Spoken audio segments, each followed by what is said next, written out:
Tape www.suividécole-au-sénégal.com. À école au Sénégal, c'est facile, tu n'as qu'à te connecter. Tape école au Sénégal, les leçons sont beaucoup plus détaillées. Bonjour chers amis, très content de vous retrouver pour un nouveau chapitre, les provisions, le chapitre 7, les provisions. Alors avant d'aller plus loin, nous allons d'abord essayer de définir ce qu'on entend par provision.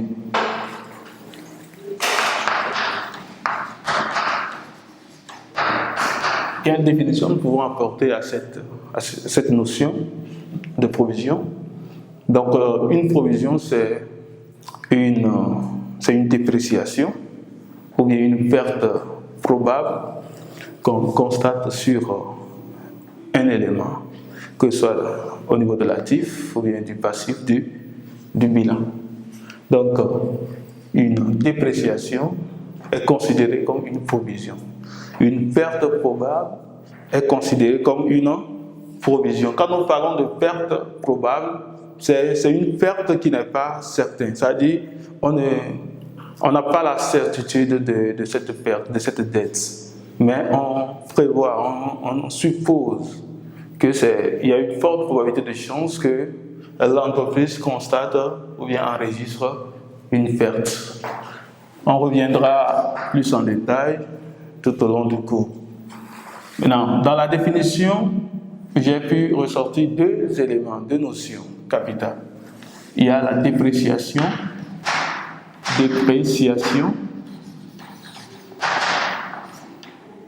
et au-delà de la dépréciation, il y a également la perte probable. La perte, c'est encore une dette. La perte ou une dette probable. Donc, je peux mettre ou bien dette probable. Donc, la probabilité d'avoir une dette ou bien une perte. Donc, voilà les deux éléments que nous aurions la chance de voir tout au long de ce chapitre. La dépréciation, la perte ou bien la dette probable. Qu'appelle-t-on dépréciation? Nous devons maintenant chercher à comprendre aussi cette notion de dépréciation. Donc la dépréciation, c'est la diminution ou bien la perte de la valeur ou bien la diminution de la valeur d'un élément d'actif du bilan. Donc ça veut dire que la dépréciation aussi, c'est quand un élément perd sa valeur. Mais quel type d'éléments? Les éléments de l'actif du bilan. Mais est-ce que c'est tous les éléments d'actifs du bilan? Non. Les éléments d'actifs du bilan non amortissables. Les éléments non amortissables sont les éléments d'actifs, évidemment, sont les éléments sur lesquels on peut constater quoi? Une dépréciation, une perte. Je donne un exemple. On prend un élément d'actif du bilan non amortissable. Exemple, je vais donner d'abord des exemples. Il y a par exemple le terrain nu. Le terrain nu, parce qu'il y a des terrains sur lesquels il y a des constructions. Non, on ne parle pas de ces terrains-là. Parce que dans cette situation, c'est carrément différent. Ça y est, quand il y a des immeubles, c'est des choses qui sont amortissables. Mais ici, nous parlons des terrains nus, des terrains sur lesquels il n'y a pas de construction. Également, on peut voir le fond et les types de participation. Je vais quitter de trucs là et descendre. Les types de participation, et le fonds de commerce, et nous avons également les titres de placement qu'on peut retrouver vers la trésorerie actif. Il y a également les créances, les stocks. Voilà les éléments de l'actif qui ne sont pas amortissables et qui peuvent faire l'objet de quoi? De dépréciation. Donc, parmi tous ces exemples que je viens de citer, je vais prendre un cas. Je prends par exemple le stock. Quand nous parlons de stock, il y a plusieurs éléments. il y a la matière première, il y a le produit fini, matière première, le produit fini, on peut avoir la marchandise, il y a les emballages. Donc tout ce qui fait l'objet de stock dans l'entreprise sont classés dans quoi? Le compte stock.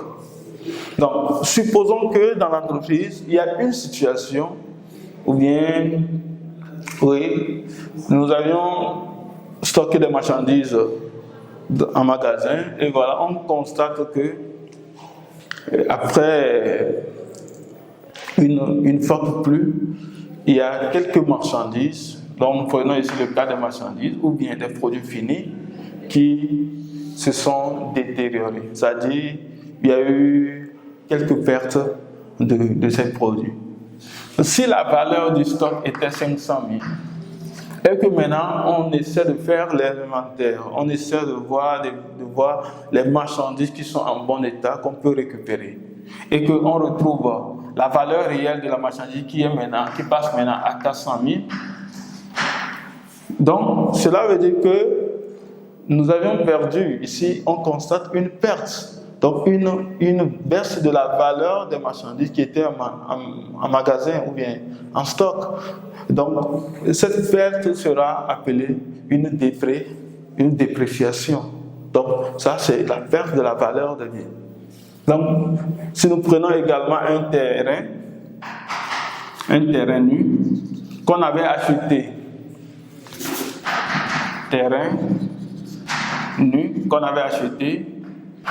à peut-être 10 millions. Et là, on se rend compte qu'il y a une situation qui s'est bien, la valeur des terrains dans cette localité est en baisse. Et que actuellement, le prix du terrain, le même terrain que j'ai acheté à 10 millions, passe à 9 millions. On constate quoi? Une perte. Une perte de la valeur du terrain, que nous avons considéré comme une dépréciation. Parce que ce sont des éléments datifs du bilan. Donc les éléments datifs du bilan qui subissent d'une baisse de valeur, que ce soit à cause d'une situation, donc sont constatés comme, on les enregistre comme quoi des provisions, des dépréciations sur voilà, la perte de la valeur de ce bien qui peut être nommé les moins-values. Voilà.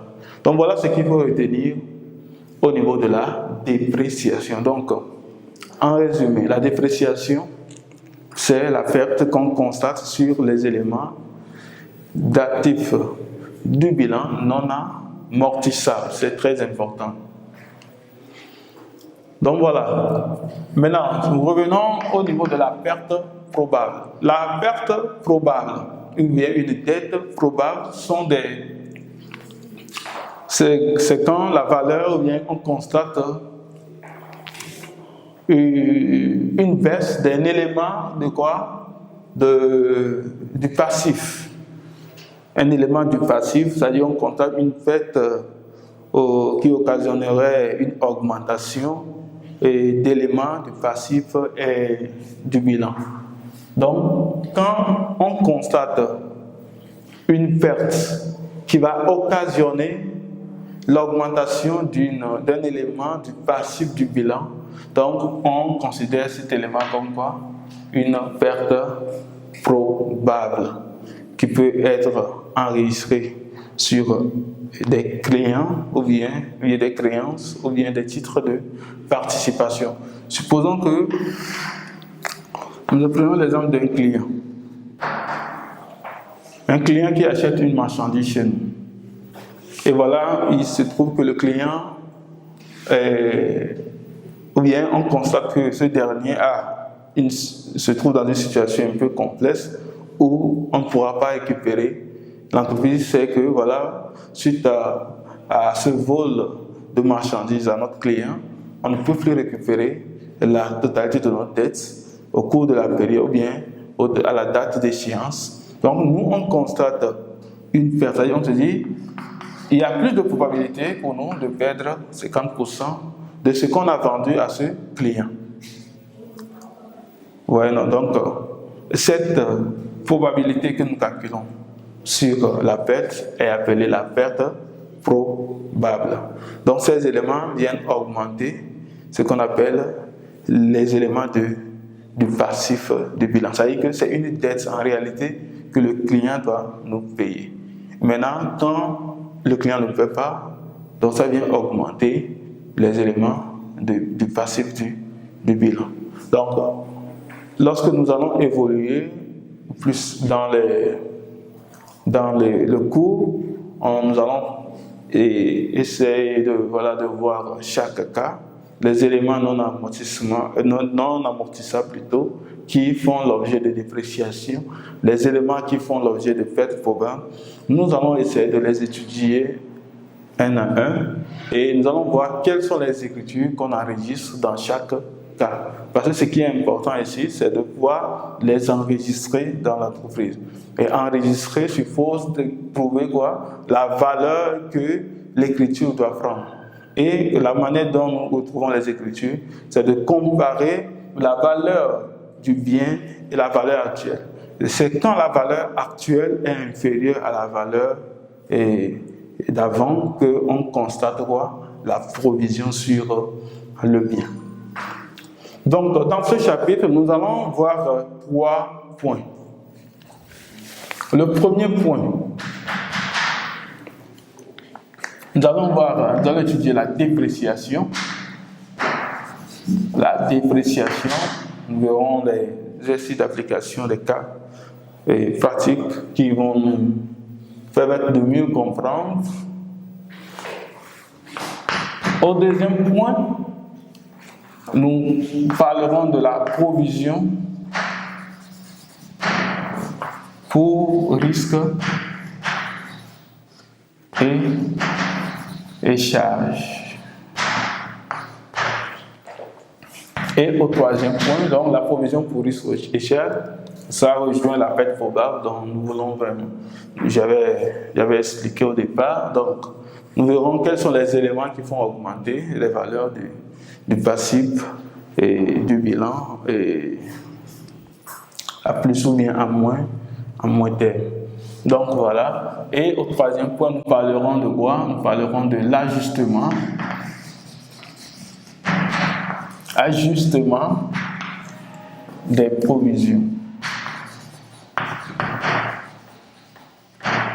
Donc l'ajustement des provisions ici, c'est de comparer la provision que nous, on avait définie au départ et la provision actuelle. C'est-à-dire, j'ai vendu 1 million de marchandises à un client qui doit me payer. Voilà que le client se trouve. La créance, 1 million. Le client se trouve dans une situation un peu complexe où le client ne pourra pas payer. Donc, dans cette situation, qu'est-ce qui se passe? Et nous allons estimer définir notre taux de provision. Si le taux de provision est égal à 40%, donc c'est-à-dire que nous allons perdre jusqu'à 40% de notre créance, compte tenu de la situation du client. Ou bien, dans le cas contraire, maintenant, si après avoir, ou bien à l'arrivée de l'échéance, à la date de l'échéance, si le client peut-être apporte 50%, c'est-à-dire le client nous perd 500 000 francs. C'est ce que le client règle finalement. Donc, c'est-à-dire que notre provision n'est plus combien? N'est plus 40%, parce que notre provision à 40%, donc c'est-à-dire que notre taux de récupération, ou bien le taux de récupération qu'on avait calculé, c'était 60%. Donc, c'est-à-dire qu'on compte récupérer 60% de cette valeur de 1 million. On compte perdre 40%. Mais ici, le client nous règle 500 000. Ça veut dire qu'on a perdu 500 000. Donc, si nous calculons le taux de provision ici, ce taux va nous donner 50%, c'est-à-dire on fait la différence entre la créance et le règlement qui nous donne le montant de la provision. C'est ce montant divisé par la créance fois 100, ça nous donne 50%. Donc ça veut dire que ici, il y a deux provisions. Donc la provision que nous avions constatée et la provision qu'on enregistre maintenant. Donc maintenant, il faut faire l'ajustement entre ces deux provisions pour voir s'il y a quoi, augmentation ou bien diminution. Donc on verra tout ça dans ce chapitre. Donc voilà un peu les éléments que nous allons voir tout au long de ce chapitre, les provisions. Donc nous allons rapidement aborder le premier point. Tape www.suividecolosénégal.com